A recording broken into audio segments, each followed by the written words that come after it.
27 जुलाई 2008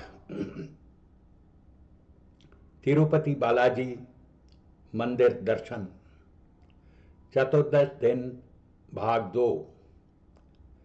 बैकुंठ एकादशी के अवसर पर लोग यहाँ पर प्रभु के दर्शन के लिए आते हैं। जहाँ पर आने के पश्चात उनके सभी पाप धुल जाते हैं। मान्यता है कि यहाँ आने के पश्चात व्यक्ति को जन्म मृत्यु के बंधन से मुक्ति मिल जाती है। मंदिर का मुख्य प्रवेश द्वार गोपुरम मंदिर की शोभा को बढ़ाता है। दक्षिण भारत के मंदिरों में गोपुरम मंदिर की भव्यता का प्रतीक है। माना जाता है कि इस मंदिर का इतिहास 9वीं शताब्दी से प्रारंभ होता है, जब कांचीपुरम के शासक वंश पल्लवों ने इस स्थान पर अपना आधिपत्य स्थापित किया था। परंतु 15वीं सदी के विजयनगर वंश के शासन के पश्चात भी इस मंदिर की ख्याति सीमित रही। 15वीं सदी के पश्चात इस मंदिर की ख्याति दूर दूर तक फैलनी शुरू हो गई। 1843 से 1933 ईस्वी तक अंग्रेजों के शासन के अंतर्गत इस मंदिर का प्रबंधन हाथीराम जी मठ के महंत ने संभाला। हैदराबाद के मठ का भी योगदान रहा है। 1933 में इस मंदिर का प्रबंधन मद्रास सरकार ने अपने हाथ में ले लिया और एक स्वतंत्र प्रबंधन समिति तिरुमाला तिरुपति के हाथ में इस मंदिर का प्रबंधन सौंप दिया।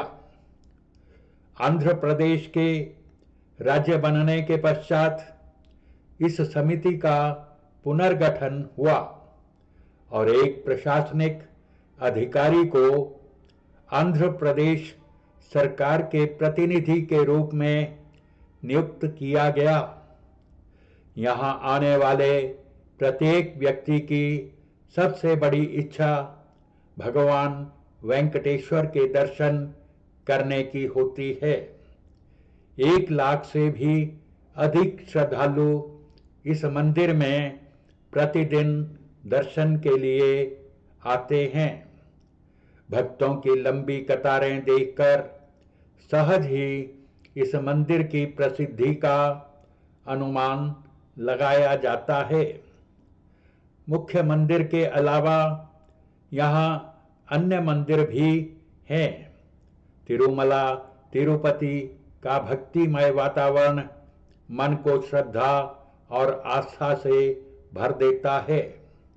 तीर्थ यात्रियों की देखरेख पूर्णतः टीटीडी के संरक्षण में होती है। श्री वेंकटेश्वर का यह पवित्र व प्राचीन मंदिर पर्वत की वेंकटाद्रि नामक 7वीं चोटी पर स्थित है, जो श्री स्वामी पुष्करणी नामक तालाब के किनारे स्थित है। इसी कारण यहाँ पर बालाजी को भगवान वेंकटेश्वर के नाम से जाना जाता है। यह भारत के उन चुनिंदा मंदिरों में से एक है जिसके पट सभी धर्मानुयायियों के लिए खुले हैं। पुराण व अलवर के लेख जैसे प्राचीन साहित्य स्रोतों के अनुसार कलयुग में भगवान वेंकटेश्वर का आशीर्वाद प्राप्त करने के पश्चात ही मुक्ति संभव है। इन्हें 7 पहाड़ों का भगवान भी कहा जाता है। मंदिर के गर्भगृह में भगवान वेंकटेश्वर साक्षात विराजमान हैं। मंदिर परिसर में अति सुंदरता से बनाए गए अनेक द्वार, मंडपम और छोटे मंदिर हैं। मंदिर परिसर में मुख्य दर्शनीय स्थल हैं पड़ीकवली महाद्वार, संपद प्रदक्षिणम, कृष्ण देवरया मंडपम, रंग मंडपम, तिरुमला राय मंडपम, आयना महल, ध्वज स्तंभ मंडपम, नदीनी पड़ीकविली, विमान प्रदक्षिणम, श्री वरदराज स्वामी श्राइन पोटू आदि। कहा जाता है कि इस मंदिर की उत्पत्ति वैष्णव संप्रदाय से हुई है। यह संप्रदाय समानता और प्रेम के सिद्धांत को मानता है। इस मंदिर की महिमा का वर्णन विभिन्न धार्मिक ग्रंथों में मिलता है। माना जाता है कि भगवान वेंकटेश्वर का दर्शन करने वाले हरेक व्यक्ति को उनकी विशेष कृपा प्राप्त होती है। हालांकि दर्शन करने वाले भक्तों के लिए यहाँ विभिन्न जगहों तथा बैंकों से एक विशेष पर्ची कटती है। इसी पर्ची के माध्यम से आप यहाँ भगवान वेंकटेश्वर के दर्शन कर सकते हैं। यह पर्ची शून्य से लेकर कितनी राशि की भी हो सकती है।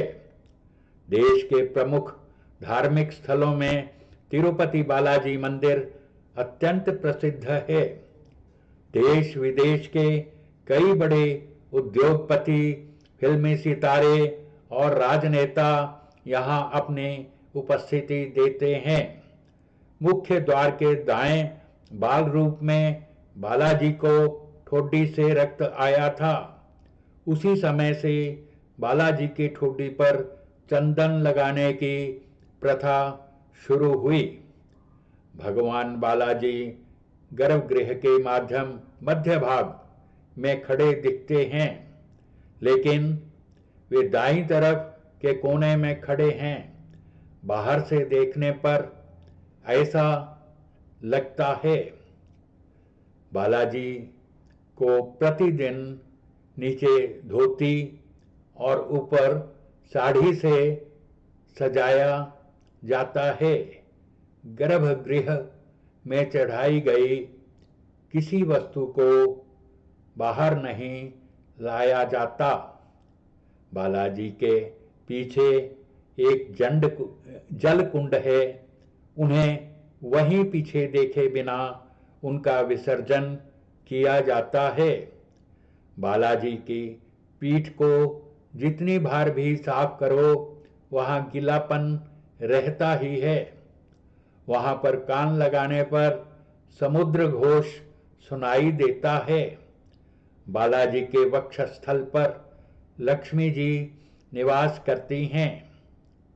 हर गुरुवार को निज रूप दर्शन के समय भगवान बालाजी की चंदन से सजावट की जाती है।